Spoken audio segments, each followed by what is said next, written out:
叫陈丽香，我来自嘉明部落，我是从事木工工艺的老师。首先，我感谢秀林乡公所邀请我这次在慕谷慕鱼为期4个月的公益生活美学展。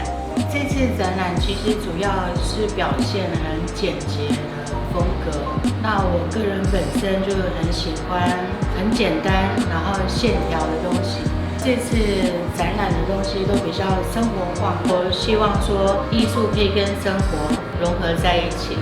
我们这次的策展呢，总共有9场的手作体验，还有4场讲座。那详细资讯可以上我们的 FB 粉丝专页私讯我们，或者是来电预约都可以哦。